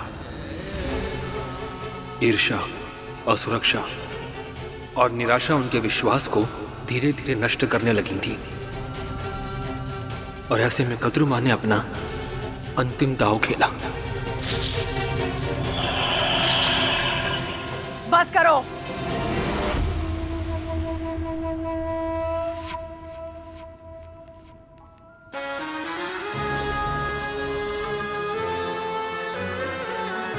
आपस में ही लड़ोगे तो उस शत्रु का सामना कौन करेगा जो शीघ्र ही जन्म लेने वाला है?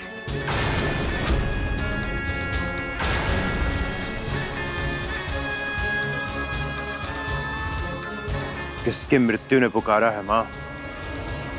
कौन है वो मूर्ख जो हमारा सामना करने का दुस्साहस करेगा मां? विंता एक बार फिर से जीत गई। सिद्ध ऋषियों का वरदान है कि तुम्हारे पिता का होने वाला अगला पुत्र आकाश का इंद्र बनेगा और वो अदिति के पुत्र इंद्र से 1 सहस्त्र गुना अधिक शक्तिशाली होगा। अब केवल विंता के डिमो का परिपक्व होना शेष है। इसका अर्थ यह है कि वो महाशक्तिशाली आकाश का सम्राट कोई और नहीं, विंता का होने वाला पुत्र ही होगा।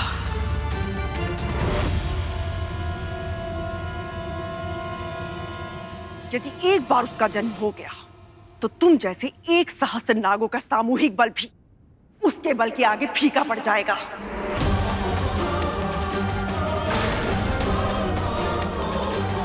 आप व्यर्थ की चिंता कर रही हैं मां।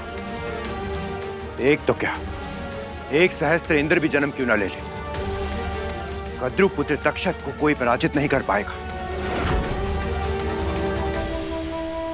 आत्मविश्वास आवश्यक है पुत्र, किंतु उसकी अति प्राणघातक हो सकती है। अपने शत्रु से झगड़ा करने से अच्छा है कि कुछ ऐसा करो कि तुम्हारा शत्रु जन्म ही ना ले पाए।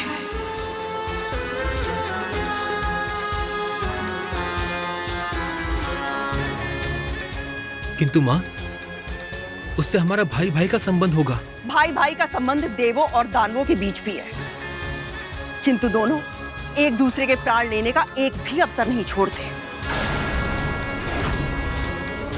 तुम्हारे संबंधों में कटुता नहीं आएगी, इस बात का क्या प्रमाण है तुम्हारे पास? वो तो हम पर निर्भर करता है मां।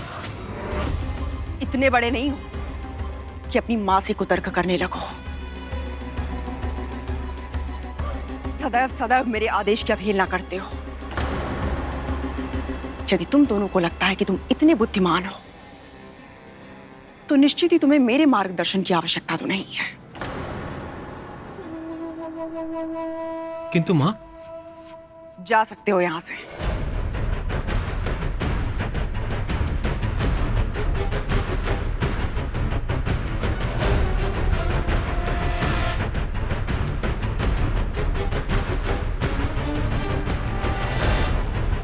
यदि तुम्हें इस समस्त संसार का विजेता बनना है तो तुम्हें आकाश के इंद्र को जन्म लेने से रोकना होगा। आपकी आज्ञा का पालन मैं करूंगा मां।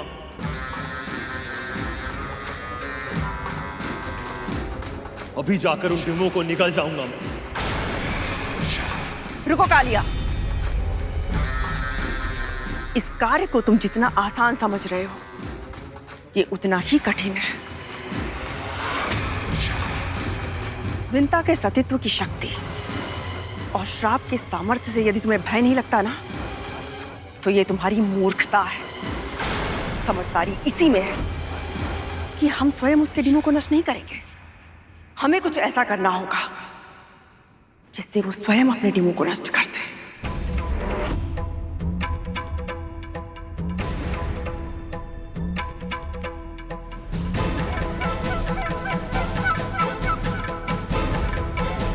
हमें ये कार्य बल से नहीं, कुटिलता से करना होगा माँ। तुम सबके साथ देखकर विंता को ईर्ष्या होती है मुझसे। उसकी इसी दुर्बलता को बढ़ाना होगा, उसकी आशा को निराशा में बदलना होगा। फिर देखना, विंता स्वयं ही अपने डिमो को नष्ट कर देगी। परंतु माँ, ये सब होगा कैसे?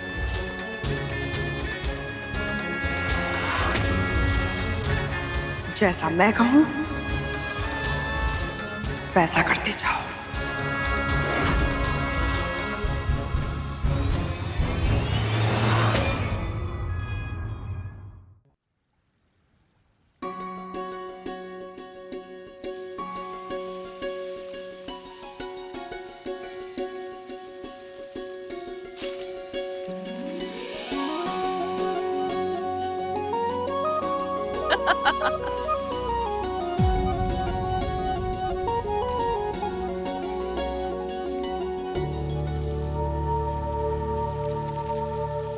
सत्य कहा है सभी ने, अपने पुत्रों के साथ समय बिताने से बड़ा और कोई आनंद नहीं है संसार में।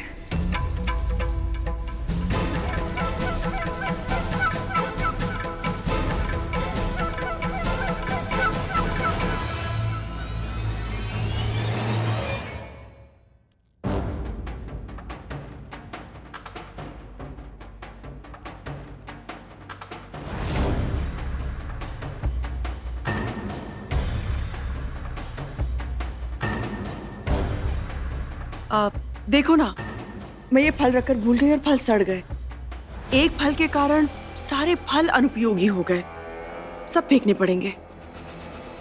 माँ, यदि फल 2 दिन में सड़ जाते हैं तो डिम कितने दिन में सड़ता है?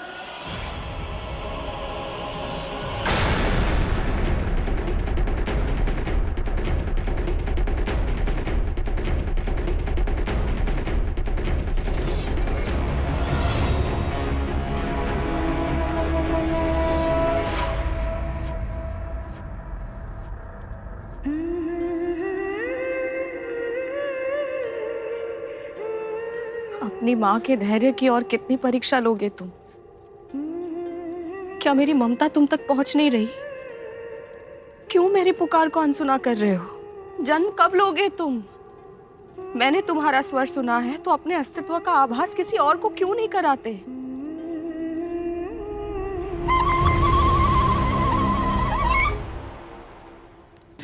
रक्षक भैया, इस मुरली से इतनी मधुर ध्वनि कैसे निकलती है?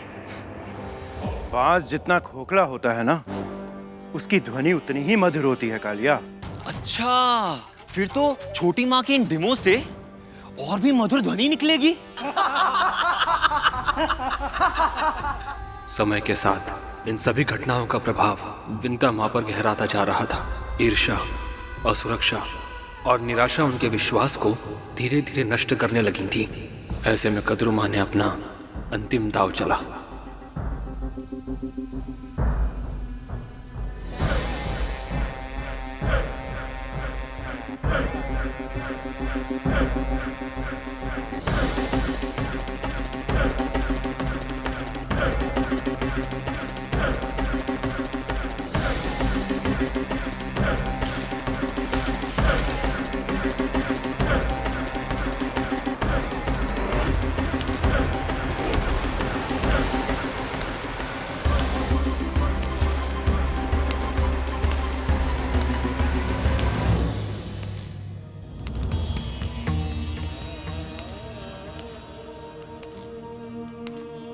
क्या अब भी तुम्हें अपनी माँ पर दया नहीं आती?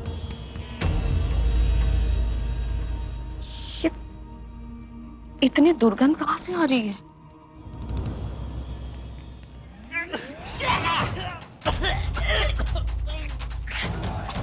अरे छोटी माँ, ये सड़ांग कैसी है? हमसे ये दुर्गंध सहन नहीं हो रही है।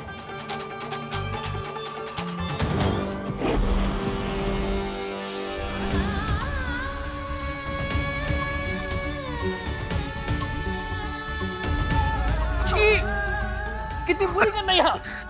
शीघ्र ही लौट चलो, भूतंदी सरपटा। यहाँ तो सांस तक लेना असंभव है।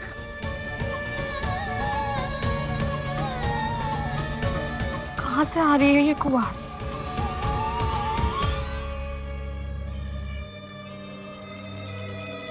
तुम ऐसी भीषण दुर्गंध कैसे सहन कर पा रही हो? चलो मेरे साथ, अस्वस्थ हो जाओगी तुम। नहीं दीदी, मुझे मेरे पुत्रों को देखना है। क्यों? क्या तुम्हें भी लगता है तुम्हारे डिम सड़ गए हैं? वैसे ईश्वर ना करे पर सड़ी गए होंगे, नहीं तो इतनी आसानी दुर्गंध कहाँ से आती? विशेष पुत्र पाने की इच्छा में तुमने कुछ अधिक ही प्रतीक्षा कर ली है, क्योंकि स्वाभाविक जन्म होता तो अब तक हो गया होता ना। तुम मेरे साथ चलो, प्रातः आकर देख लेना। यदि अभी देखना है तो डिम फोड़ना होगा ना।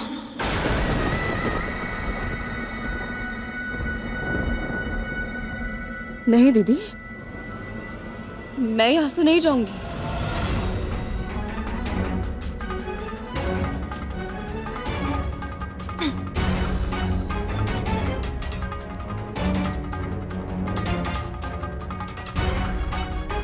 जितना समय तुम्हारी संतानें टीमों में से बाहर आने में लगा रही हैं, तो शंका तो स्वाभाविक है। कहीं ऐसा तो नहीं विंता कि तुम्हारे डीम सड़ गए हो? माँ, यदि फल 2 दिन में सड़ जाता है तो डिम कितने दिनों में सड़ता होगा? इसे जो धारण करेगा उसे ऐसी प्रतापी संतान प्राप्त होगी जिसके नाम और यश की कीर्ति समस्त ब्रह्मांड में फैलेगी। महर्षि दुर्वासा की दिव्य माला वंश पर है, किंतु तुम्हारे कानों में अभी तक संतान की किलकारी नहीं सुनाई थी। कोई ना कोई तो समस्या अवश्य है। विशेष पुत्र पाने की इच्छा में तुमने कुछ अधिक ही प्रतीक्षा कर ली है, क्योंकि स्वाभाविक जन्म होता तो अब तक हो गया होता ना। तुम्हारे डीम सड़ गए। विशेष पुत्र पाने की इच्छा में स्वाभाविक जन्म होता तो अब तक हो गया होता ना। ठहरिए छोटी माँ।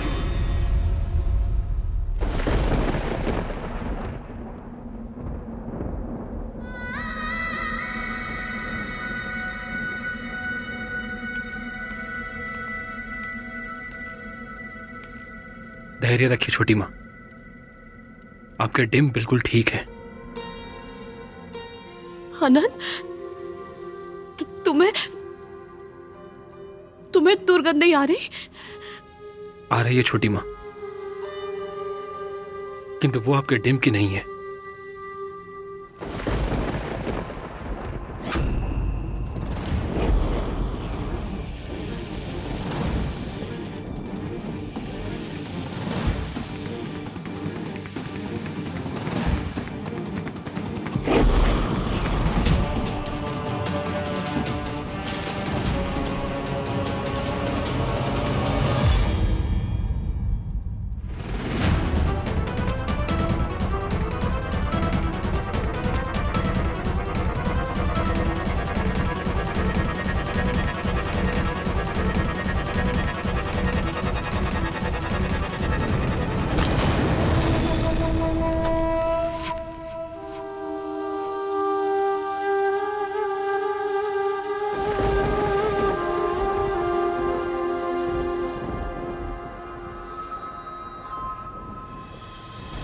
अनंत, मुझे समझ नहीं आ रहा मेरे डिम परिपक्व क्यों नहीं हो रहे। तुम सबके जन्म को 500 वर्ष बीत चुके हैं, कोई डिम इतने समय तक संतान का पोषण करता रहे, ये कैसे संभव है? यदि अधिक उत्तम परिणाम की इच्छा हो तो उसके लिए अधिक परीक्षा और अधिक प्रतीक्षा करनी पड़ती है। यही विधि का विधान है छोटी माँ। अदिति माँ भी तो कब से तपस्या कर रही हैं। वही हमारे लिए सबसे बड़ी प्रेरणा है। ओम नमो नारायणाय नमः।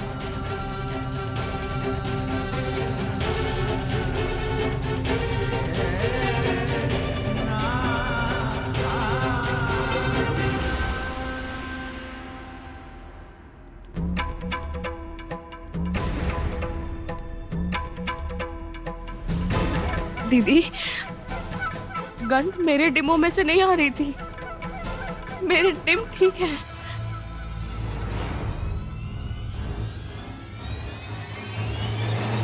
तुम्हारी ममता ने यह आभास तुम्हें पहले क्यों नहीं करवाया विंता? सत्य तो यह है कि तुम्हारा हृदय भी जानता है कि कोई ना कोई समस्या अवश्य है। मैंने अपने पुत्र का स्वर सुना है। झूठे आश्वासन से तुम स्वयं को बहलाना चाहती हो विंता। मैं तुम्हारी बहन हूं, कैसे तुम्हें झूठी आशा की जाल में फंसने दे सकती हूं मैं?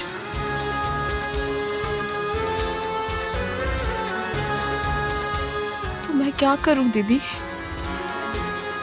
यदि ये सब आपके साथ हो रहा होता तो आप क्या करती?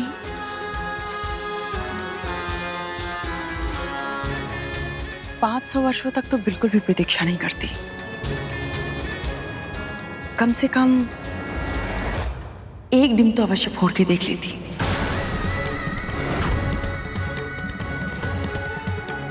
कि उसके भीतर संतान है भी या नहीं। एक डिम तो अवश्य फोड़ के देख लेती। कि उसके भीतर संतान है भी या नहीं।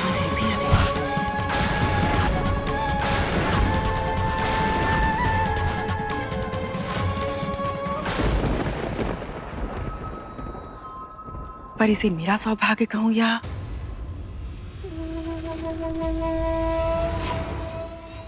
तुम्हारा दुर्भाग्य। ये पहली सुलझाना मेरी विवशता नहीं है, तुम्हारी है। तुम्हारे डिमो को तो देखकर लग रहा है कि मैंने शक्तिशाली पुत्रों की मांग करके बिल्कुल सही किया।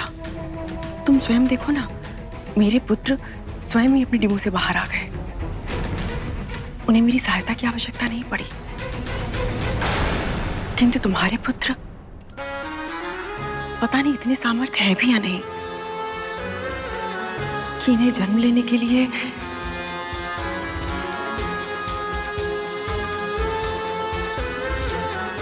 तुम्हारी सहायता की आवश्यकता हो।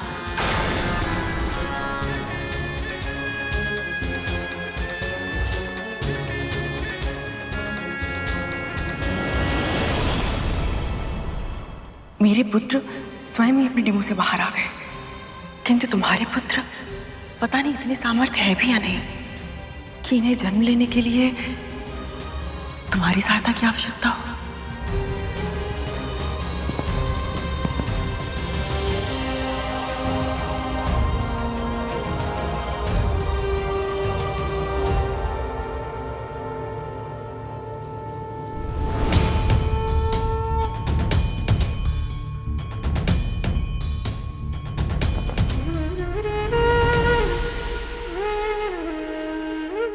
मेरे साथ ऐसा क्यों हो रहा है प्रभु? क्यों मेरा मन अपनी ही बहन के पुत्रों को देखकर ईर्ष्या से भर उठा है? क्यों मेरे हृदय में अपने डिमो के विषय में शंका बढ़ती जा रही है? इस उहापोह की स्थिति में और अधिक रहना मेरे लिए संभव नहीं है नारायण। मुझे मेरे पुत्र प्रदान कीजिए, या तो मां बनने की मेरी आशा को ही समाप्त कर दीजिए, या फिर मुझे कोई स्पष्ट संकेत दीजिए कि मेरे डिम संतान ही नहीं है, उनमें मेरे पुत्र पल रहे हैं, वो सुरक्षित हैं। मुझे बताइए प्रभु, कोई संकेत दीजिए।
जिस बालक ने अभी जन्म भी नहीं लिया तू उसे शत्रु मान बैठी है। अपनी बहन के साथ ऐसा विश्वासघात की कि उसके पुत्र के अस्तित्व को मिटाना चाहती है तू, क्योंकि तुझे ऐसा लगता है कि वो तेरे पुत्रों से अधिक शक्तिशाली होगा। क्यों इतना घनघोर विश्वास है तुझे कि वो तेरा और तेरे पुत्रों का अहित ही करेगा? तुझे तेरी बहन की सच्चाई, उसके स्नेह, उसके संस्कारों पर तनिक भी विश्वास नहीं है।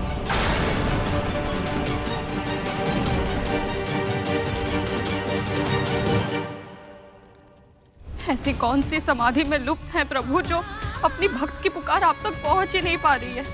ना आपको इस माँ की पीड़ा दिखाई दे रही है, ना ही मेरी इन संतानों को। क्यों प्रभु? क्या कमी रह गई थी मेरी साधना में, मेरी ममता में? कहीं ऐसा तो नहीं कि मेरे पुत्रों को मेरी पुकार सुनाई तो दे रही है, किंतु ये विवश है। कद्रू दीदी के पुत्रों की तरह इतने शक्तिशाली नहीं है कि डिम का कठोर आवरण तोड़कर स्वयं बाहर आ सके। किंतु मैं इन डिमों को केवल निहारती नहीं रह सकती हूँ, थक चुकी हूँ इन्हें ताकते ताकते। मेरी भी इच्छा है कि मैं अपने पुत्रों को वैसे ही खिलाऊं जैसे कद्रू दीदी अपने पुत्रों को खिलाती है। अब मुझे ज्ञात करना ही होगा कि इन डिमों के भीतर मेरी संतान पल रही है या नहीं।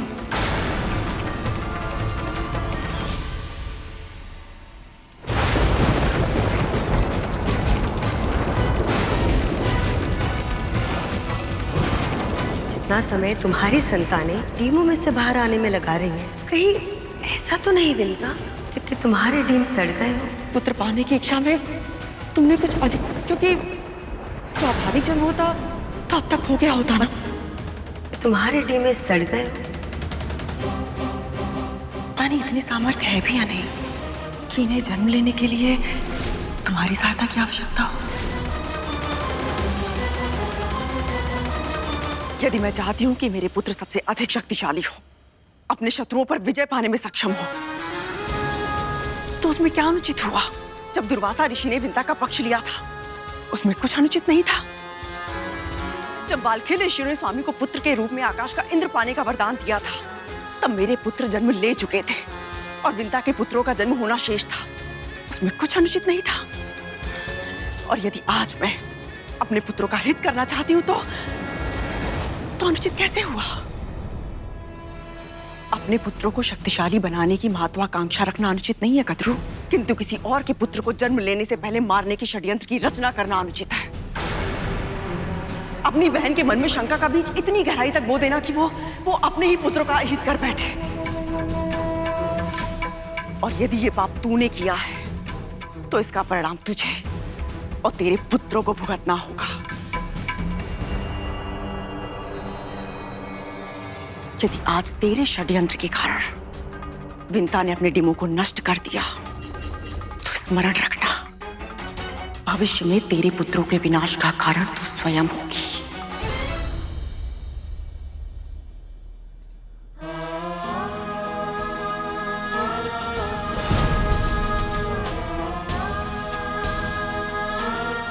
हे नारायण, ये क्या कर दिया मैंने? विंता को रोकना होगा, मुझे विंता को रोकना होगा। कहीं ऐसा तो नहीं विंता कि तुम्हारे डी में सड़ गए? पता नहीं इतनी सामर्थ्य है भी या नहीं कि इन्हें जन्म लेने के लिए तुम्हारी सहायता की आवश्यकता हो। मेरे पुत्र 500 वर्षों से इन डिब्बों में प्रतीक्षा कर रहे हैं। ये चाहते हैं कि मैं इन्हें बाहर निकालूं। ये मुझे देखे, अपने पिता को देखे, सारे संसार को देखे। मैं इनकी इच्छा अवश्य पूर्ण करूंगी।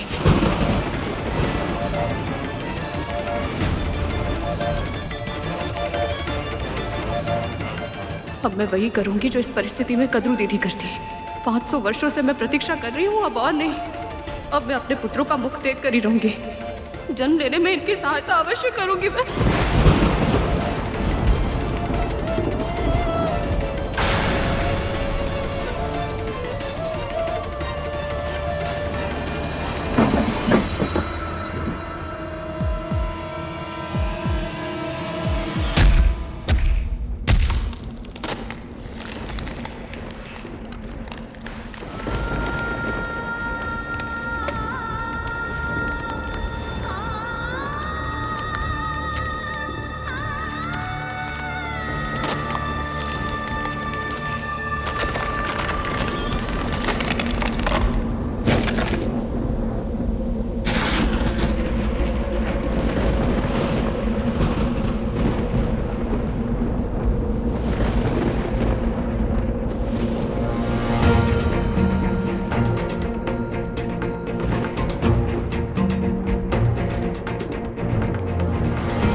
मेरा डिम सड़ा नहीं है।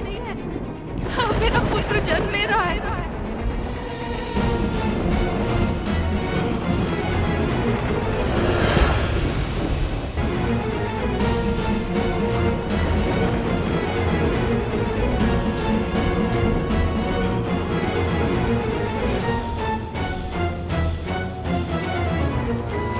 अरुण, सूर्य की तरह लाल आभा वाले मेरे पुत्र,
के वश में अपने ही पुत्र को विकलांग बना दिया।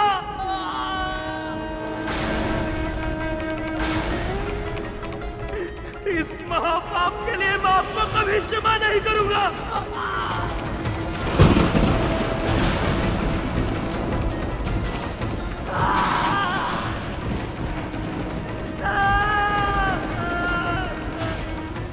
असुरक्षा और मत्सर जैसे दोषों ने आप और आपकी बहन दोनों की बुद्धि हर ली और मुझसे छीन लिया मेरा गौरव और मेरा भाग्य। इसका मूल्य आपको चुकाना होगा। अपने किए का दंड आपको भोगना होगा माता।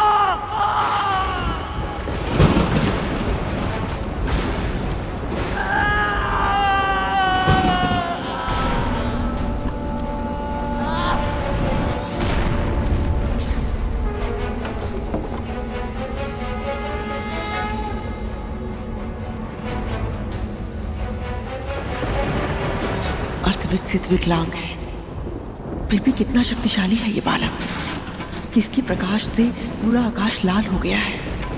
यदि क्रोध में उसने मुझे कोई श्राप दे दिया तो?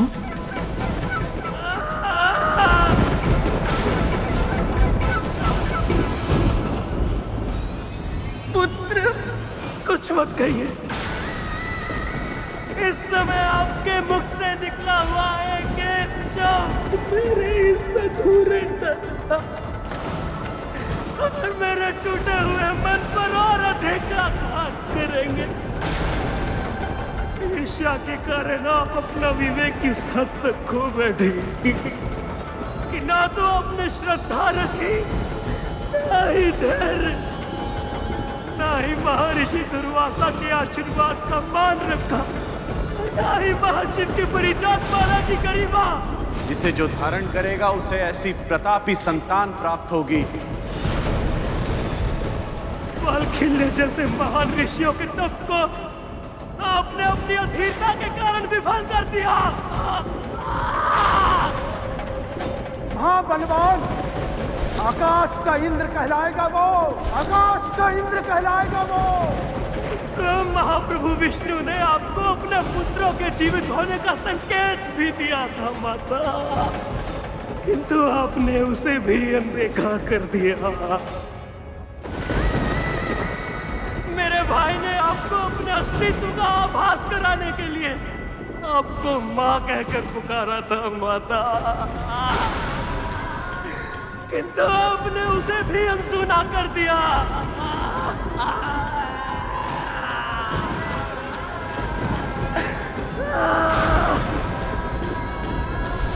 माँ।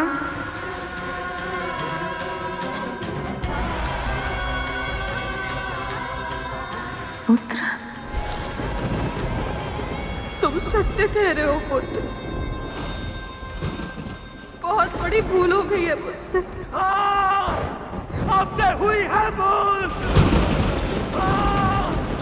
आपसे हुई है भूल, किंतु निर्दोष होने के बाद भी इस भूल का दंड आजीवन मुझे भोगना होगा माता। एक माँ का कर्तव्य होता है अपने पुत्र की रक्षा करना, किंतु आप तो ऐसी मां निकली जिन्होंने अपने ही पुत्र पर ऐसा प्रहार किया जिसकी पीड़ा मुझे आजीवन शारीरिक और मानसिक रूप से सहनी होगी। जब जब अपने ही साधे अपंग शरीर को देखूंगा, आपको ही अपना अपराधी पाऊंगा।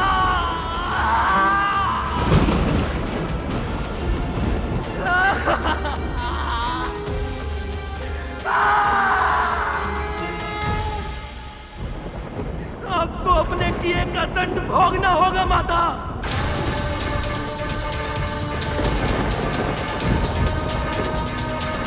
इस समय जो भीषण और असहनीय कष्ट मुझे हो रहा है, ऐसा ही कष्ट आपको भी प्रतिपल सहना होगा। जिस बहन की बातों में आकर आपने मुझे ये श्रापित जीवन दिया है, वही बहन आपको आजीवन कष्ट देगी और अब जाकर भी उसके आदेशों को अनसुना नहीं कर पाएंगी माता।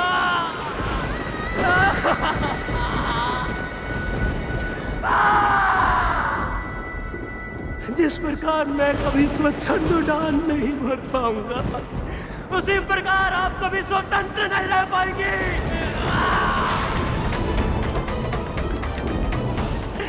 जिस प्रकार मैं अपनी विवशता का दास बन गया, उसी प्रकार आप भी अपनी बहन की दासी बनकर रहेंगी। ये श्राप है मेरा।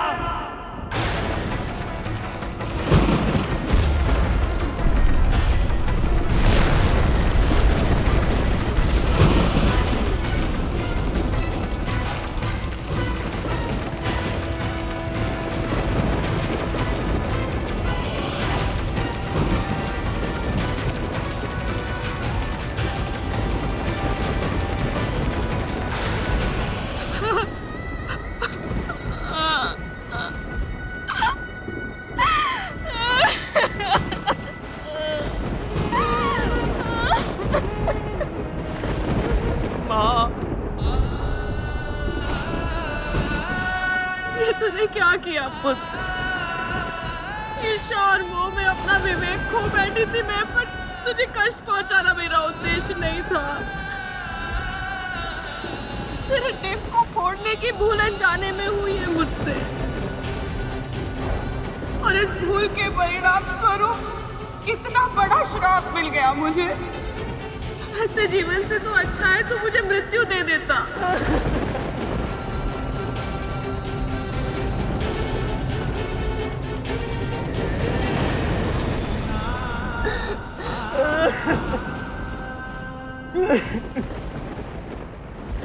क्रोध भी उतना ही बड़ा दोष है माता,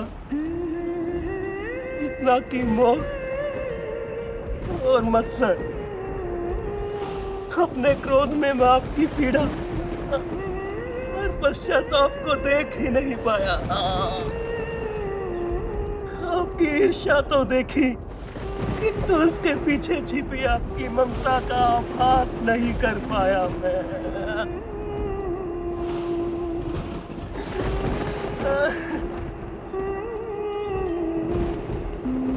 मुझसे भी भूल हो गई माँ।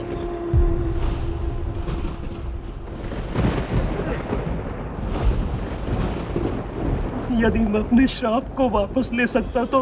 वो संभव नहीं है पुत्र, किसी के लिए भी नहीं। श्राप ने मेरे लिए नर्क के द्वार खोल दिए हैं पुत्र। ऐसा नर्क जिससे मैं कभी मुक्त नहीं हो पाऊंगी।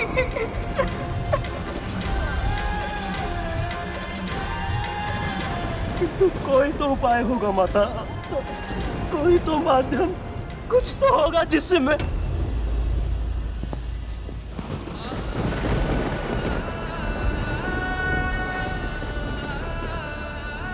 माँ, यदि आपके एक पुत्र ने आपको भीषण श्राप दिया है तो वही आपका ये दूसरा पुत्र आपको श्राप के बंधन से मुक्त करवाएगा। आपकी और पिताजी की इच्छा थी कि आपके पुत्र माता पिता की भक्ति के आदर्श बने, किंतु मेरे क्रोध ने मुझे इस पुनीत उद्देश्य में विफल कर दिया।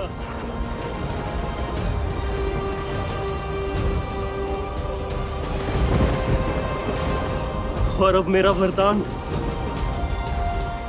वरदान मेरे श्राप को विफल करेगा।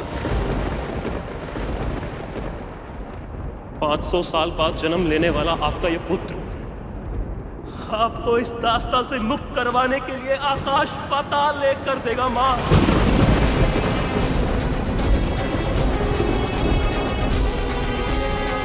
इस संसार में परोपकार का ऐसा आदर्श प्रस्तुत करेगा कि इसकी महिमा का गुणगान युगों युगों तक किया जाएगा।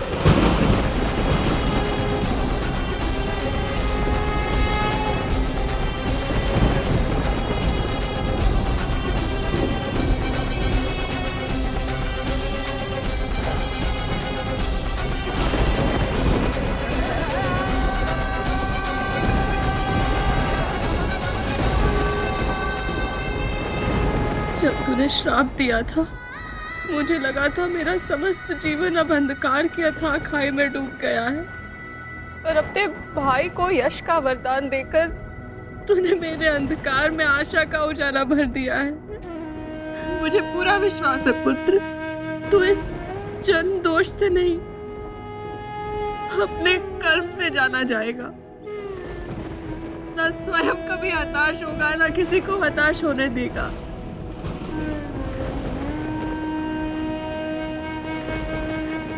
अब श्रद्धा और धैर्य के साथ 500 वर्ष मेरे भाई के जन्म लेने की प्रतीक्षा कीजिएगा माँ।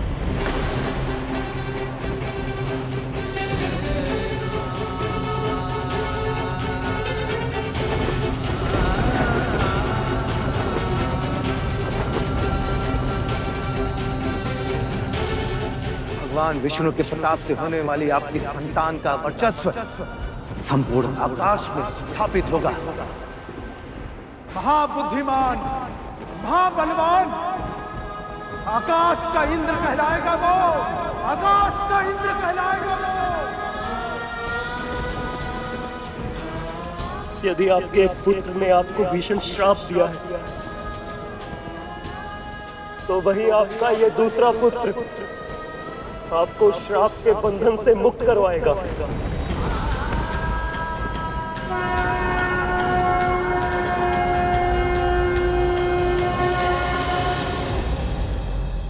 पक्षीराज गरुड़ के साहस भरे कारनामे देखने के लिए चैनल को सब्सक्राइब करें और साथ ही बेल आइकॉन दबाना न भूलें।